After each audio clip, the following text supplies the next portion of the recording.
over 1 year since Eric Watson was promoted to Deputy County Administrator of Public Safety for Charleston County. I talked with him over a year later to see what's going on right now for this edition of Quintin's Close-Ups. And if you haven't already, subscribe to my YouTube channel and like Quintin's Close-Ups on Facebook. Deputy County Administrator Eric Watson, welcome back to Quintin's Close-Ups. Hey, thank you for having me, Quintin. How are you? Oh, I'm doing great. You're busy, as you mentioned. Obviously, you have been in the role as Deputy County Administrator for Charleston County as far as the Department of Public Safety for, I believe, over a year now. Who is Eric Watson these days? Well, Eric Watson, he's a busy guy. The last time you and I spoke a year ago, I've been in this role about 18 months now, and we've done a lot. We've done a lot as far as public safety. For example, just year long, EMS was awarded additional funding by County Council. So that was a great opportunity for us to now expand EMS to focus more on the rural parts of Charleston County, also to hire more resources, human resources. Within that funding, we were afforded 44 additional full-time positions. So it's about $6 million in additional funding that EMS received, coupled with 4 brand new ambulances. And the reason why I made a request before County Council, is because for years, the rural parts of Charleston County has been lacking a lot of resources, and medical resources, even law enforcement resources. Our response times weren't great. So we had to really tackle this aggressively. And with the support of County Council, we were able to at least get that ball rolling forward for the rural parts of our county. Since then, Consolidated Dispatch has expanded its role in public safety. Over a decade ago, when Consolidated Dispatch was first formed, the intent behind that center is to share information, is to bring every discipline within Charleston County together underneath one umbrella. That include law enforcement, medical services, emergency management. So what we've done, I added another component to the center. This is an information sharing hub that's solely focused on sharing critical information, not only to Charleston County, but the Tri-County area as a whole. Critical information that will have an impact on our citizens and our surrounding areas. So we're busy. Emergency management played a key role this year in the COVID pandemic. We helped led the charge here in Charleston County, according to DHEC. So we've developed the first true mobile COVID testing in the state, and then a lot of other counties took our lead. So we're doing a lot of great things. I have a lot of things in a pipeline. I'm about to launch I'm working on a partnership with the school district. That's in the works. That's been in the works for almost 6 months to a year now. So we're beginning to finalize that, and that will be a great project that will have meaningful impact on our kids and our youth in high school. Yes, sir. You talk about COVID. Obviously, the big talk right now is about vaccinations, and obviously the other COVID situation, which is the Delta variant. You told me this back in 2020. It's not going anywhere, and you have to manage with it.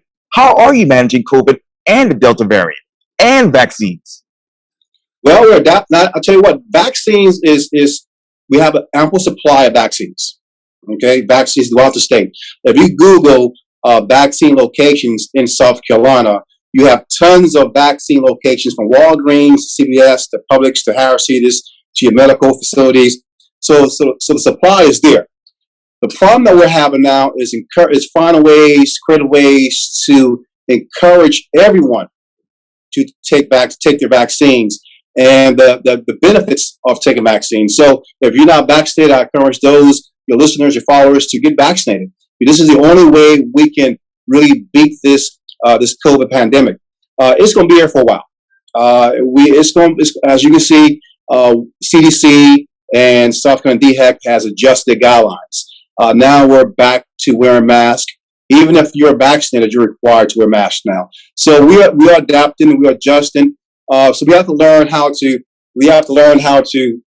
how to manage within this pandemic, because it's going to be here for a while. Yes, sir. And I hate to ask this, but this is probably a redundant question. But you said to keep the message out there. What is your message now? I know you just mentioned it to the Charleston County residents. It's very important to get vaccinated. I mean, that is the key.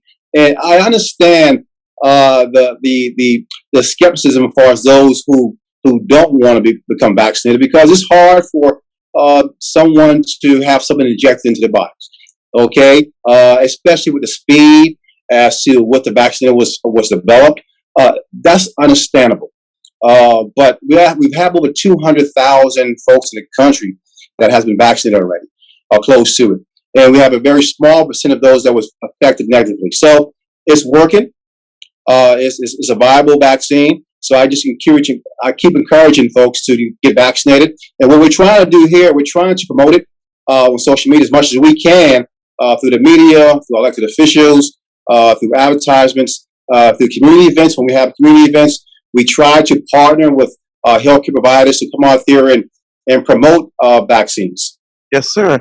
And let me turn over to some other things. I know, obviously, you're planning for the future within your department. Let me ask you this, Mr. Watson. How have you revisited and updated as necessary the values of the department to ensure the department's culture is aligned with the county's expectations? Well, one of the first things I've done was implemented an oath of care, patient care to emergency medical services. All recruits and all current employees are now required to take a sworn oath for patient care. This is the thing, Quintin. We are public servants. Okay, we are asking folks to trust their health, their safety, and put it in our hands. So everything begins at the very grassroots of any organization. So when we have issues with a culture that's refusing change, okay, you have to take two approach. At the grassroots approach, when you bring in new recruits, by stimulating them with a brand new change policies and a culture, and with this oath of patient care, it's showing them that this is bigger than you. Okay, you chose this. You chose this profession. This profession then chose you. Okay, you have to be willing to help people. You have to show compassion. You have to show compassion in what you do. This is just not a job. So if you're looking for glory, the limelight, you're in the wrong profession. If you cannot communicate with people that well, if you're not willing to care for people, you're in the wrong profession. And guess what? We don't need you. Yeah. So everything begins with leadership. Leadership. And how's the leadership communicating that type of communication to those people? Well, through training, through our orientation process. Whenever we have new applicants come on board, myself personally, I go and visit the recruits, and I watch them being administered the oath of care. For example, Consolidated Dispatch. Whenever I have a new recruiting class, and this is something I did when I was a chief deputy with the sheriff's office years ago. Whenever we have a new recruiting class, I go in personally and talk to them. I share my values. I share the county values. I tell them a personal story about myself, how I came to be, and really we get real personal. I remove the title aside. I remove all that aside, and I just talk to them, Eric to Susan to Barbara, and I allow them to ask me questions. I allow them to ask me any questions, without the fear of retaliation, and I just encourage them. My goal here is to empower our future leaders. I'm not going to be here forever, so I'm trying to cultivate our leadership mindset to understand that we need to cultivate the young leadership within our organization to take our place when it's time for us to leave. Let me ask you this, Mr. Watson. I hate to ask you this. How have you identified the strengths and your weaknesses within the department? Well, look, each department has weaknesses. I have weaknesses. I tend to look at weaknesses as the opportunity to strengthen an organization. Communication is key. Okay. There's no such thing as a perfect organization. You can have your employees that will not always buy into your vision, but it's your goal. It's our goal as leaders to find creative ways to bring them to the table and try to explain to them the reason why we're taking certain steps. And at the same time, to acknowledge, hey, we don't have all the answers, and allow them to have input into the direction of the organization.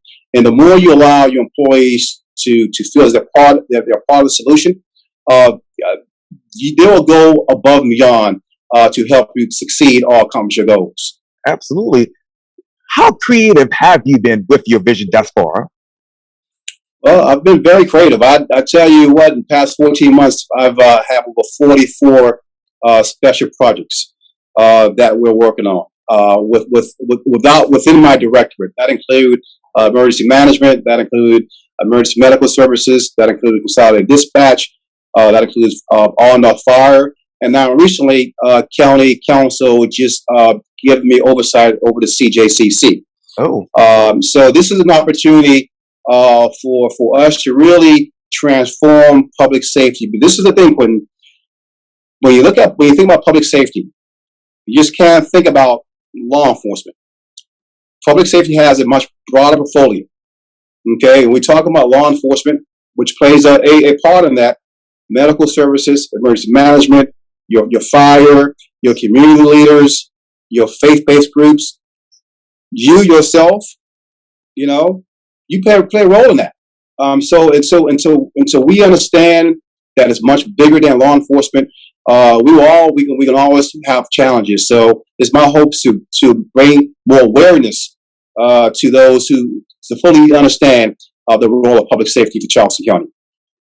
Who are those stakeholders in this community that you're bringing to the table?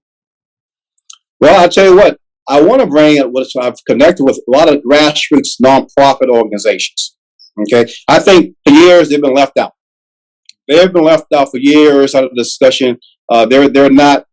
Most of the grassroots nonprofits who I connect with on a regular basis, and I sit on a few boards. The boards who I don't sit on, but those ones, the grassroots, they're digging in their own pockets to hold community events. They go out and try to do fundraisers, but the fundraising is not there. And so we need to find creative ways, like the government itself, to show them up, to invest. And Bible is very important. Bible, credible nonprofit grassroots. So that's one. Those are one group of stakeholders. Then you have your faith-based groups, your churches. You have your public health officials. You have your elected leaders. And then you have your activists. So all those, it's a holistic approach that we have to take for public safety to make it better. Let me go back to obviously weaknesses and strengths. Let me ask you this: where do you identify areas of opportunities for and potential threats to your department? Well, I think, as far as with my department, find opportunities to grow. Growth is very. That is my goal. Is to, when I first came on about 18 months ago, EMS is probably my biggest challenge. Okay, and the reason why that, because I needed to really redefine their purpose, their mission, and their mindset, because they were more reactive, and we had to look at their purpose in public safety as a whole, responding to calls throughout Charleston County. Okay, Charleston County have over 400,000 residents, and we have a unique geographic area within Charleston County. We've got bridges, rivers, oceans. So it takes us quite a while to respond to calls. So we have to. Most of our calls in EMS vortex is in Mount Pleasant, North Charleston, City of Charleston, in the town of Mount Pleasant. So those entities were sucking up a lot of resources. Why? Because the call volume was so high. With that said, it was taken away from the rural parts of the county. That is what prompted the long response times for our citizens on Edison Island, in Arndar, Kiowa, Seabrook. And those citizens out there are usually elder citizens with health issues. So we may look at a 30-minute response time is not that important, but to them, that's a long time when you're in a crisis. Okay, so the opportunity to grow was when County Council granted us that additional funding. And there's many ways within every organization. Emergency management is another thing. I'm trying to develop that organization to be more of an awareness organization, proactive, and think outside just not hurricanes or floods. Their role is so unique in public safety that we need to make sure that we create that vision with emergency management to understand that their role goes beyond just weather forecast or hurricane. We have an active shooter that's linked to terrorism. Guess what? That's the EM function. Okay, we have a man-made disaster. That's the EM function. For example, that condo that collapsed down in Florida about a month ago. Things like that is possible here that can happen. Although we don't have many high rises, but we have some substantial buildings here in this county that will require a collective approach for us to make sure that we communicate with our towns and our city emergency officials to make sure that we have the right resources when that time comes. Yes, indeed. And let me ask you, from Arndale to Kiowa to Edisto, what is the demand right now? The demand for public safety is high. Look, violent crime has increased. Okay, that's the national trend. Here locally, it's increased tremendously. Now, there are many out there saying that they're blaming it on COVID as a reason for the increase in violent crimes. I can't agree with that. Why? Because I think COVID just placed a pause on something that already existed. Violent crime was on an uptick before COVID. Okay, so in order for us to really address violent crime in our county, we have to treat this like a disease. Okay, I think we can point at the gun laws that will have an impact on violent crime. We can point out a host of other things that impact, but we have to really. My mom told me a long time ago, before you criticize someone or before you put out any excuses, make sure your house is in order. Okay, so we got to go back to the foundation. The foundation as to the root cause of most of these violent crimes that's involving our youth. And everything begins at home. Okay, everything begins at home in parenting and education. Education is a key to a lot of, and this is the reason why I reached out to the school district and worked on a project for the past on a year now to get into school districts and start teaching leadership, mentorship, and public safety. Once it's launched, this is going to be a great program, Quintin. I think it would be valuable for our youth to get involved and also educate them about their role in public safety. Absolutely. And what are the known and anticipated threats to your department? Well, hiring, manpower. We are competing. We are still competing against the private sectors. Okay. Now, mind you, for EMS, we're one of the highest paid in the state. Okay. In EMS. So my biggest challenge is making sure, and this is what I'm trying to educate my leadership team on. We can hire applicants all day long. We can pay them. We can be the highest paid organization in the state. Doesn't mean that they will stay here. So we got to focus more on retention. Retention is very important in any organization. How do we do that? By creating opportunities. Creating opportunities for advancement, promotion, and again, allowing them to have a seat at the table for growth and input on the direction that we're going in as a whole. Absolutely. And have you been able, Eric, to determine strategic initiatives for organizational improvement? Yeah, well, our organizational improvement is began 18 months ago, and this is one of the reasons why I made that push before county council for giving us that large funding for EMS. So now we have some COVID relief fund that's coming in, and that we're developing a strategic plan on prioritizing how we use those funds.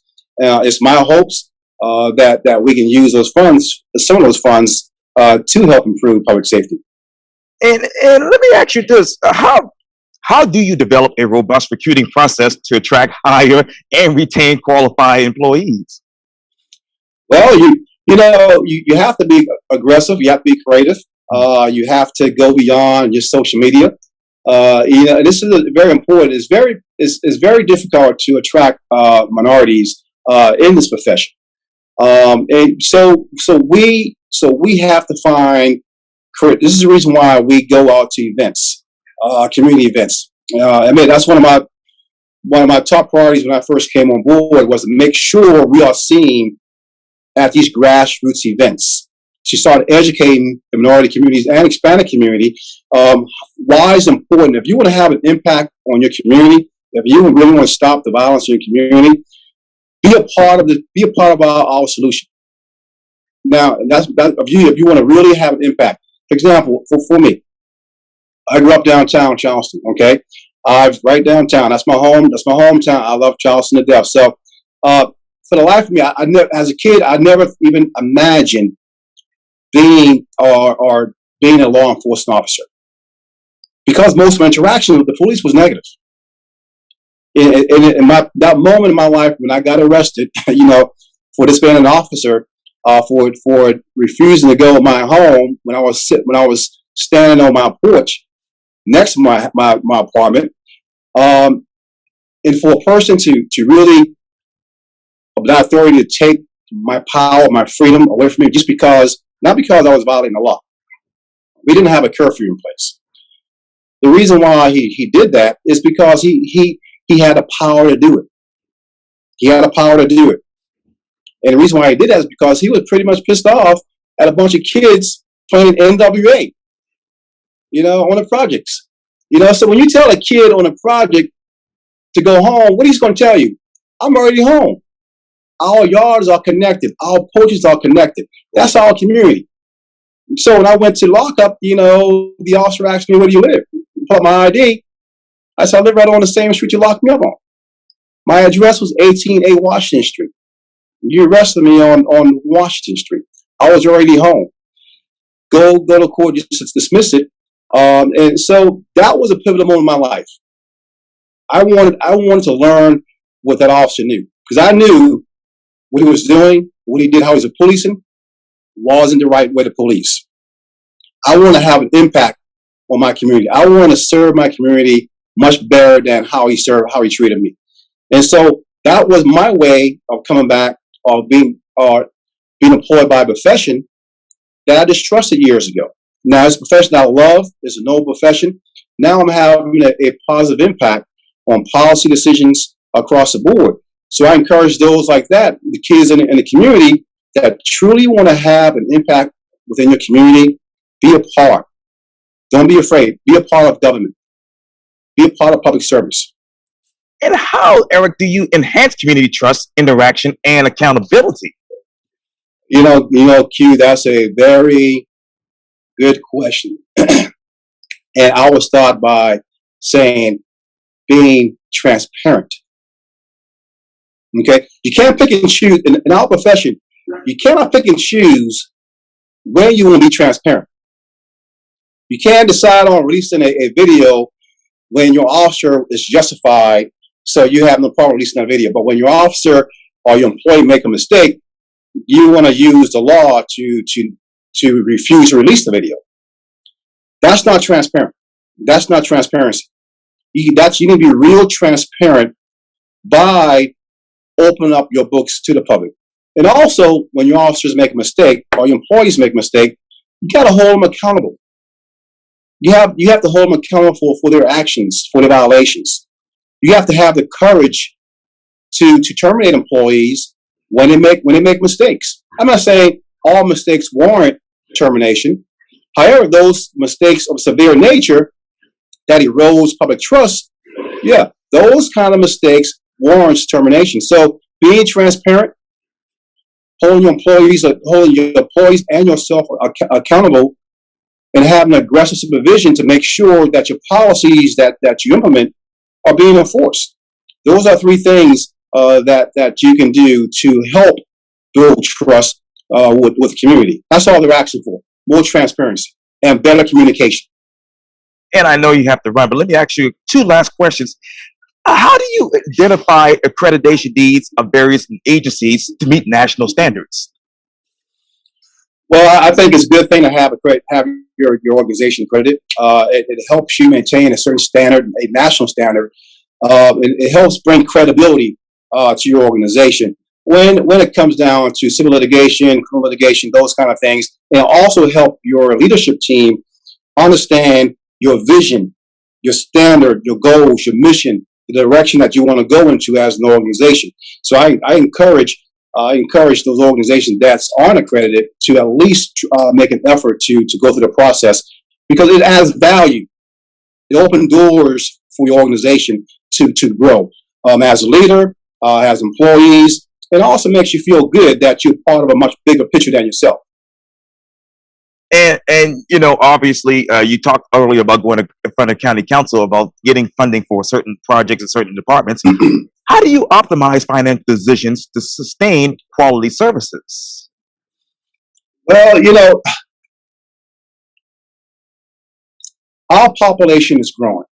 Okay, so we need to have 3 to 5 year goals. And so the funding I asked for that I received back in April, I may need additional funding 5 years from now. Our population will be close to if not over 500,000, close to 500,000. Our call volume will increase across the board. EMS average 60,000 calls a year compared to most agencies and compared to most law enforcement agencies. EMS have to respond to every citizen's call in Charleston, whereas law enforcement have jurisdiction, each jurisdiction that they respond to. But EMS have to respond to the entire county as a whole. So I give my directors to 3 to 5 years. We need a plan to make sure that number one, we're using our resources that we currently have in the most creative way to avoid going back before county council for additional funding. With that said, too, we need to also prioritize or see our projected needs 5 years from now. So if we think we will need additional funding, let's go ahead and plan those steps now instead of waiting 5 years. How do you enhance efficiencies through technology? Well, by embracing it. I mean, it's very simple. By embracing it, by not being afraid of technology. I can tell you what, Consolidated Dispatch Center has one of the most advanced technologies in this entire state. It's a model that other states follow. From geographics, from digital, from all over the place. So I'm very impressed by that center and the move and the direction that it's going into. So technology is something that you have to embrace. So society is evolving rapidly. Technology is evolving. It's very important that we stay ahead of technology. For years, public safety was playing catch up, and for the most part, we are still playing catch up. But we need to make sure that technology is part of our plan, our 5-year, 10-year plan going forward. And I failed to ask you this earlier, but how do you actually increase community engagement? Well, it's to being involved. You increase community engagement by opening yourself up, by putting yourself out there in the community. Okay, we have events almost every week or every other week. And events that I see on my social media feeds, I make sure I snapshot it, email it to my directors, and say, "Hey, I want you guys out there." So it's very important that we understand that we are part of the community.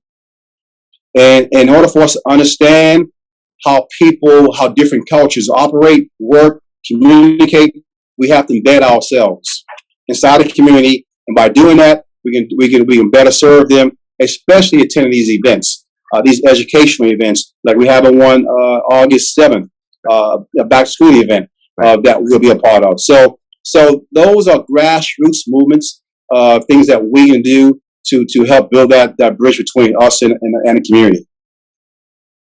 And let me ask you this too: how will that impact be in the next 5 to 10 years? Impact for us community engagement? Yes, sir. It's like any relationship. You're gonna have your ups and downs. Right now it's not too good. Across the board in public safety. Okay, and I'm talking about law enforcement as a whole. It's not too good because you can spend a whole year doing great things, and you can make that one mistake that will erode all the great things you and your organizations did. So it's a continuing process that you have to develop and make some twerks along the way.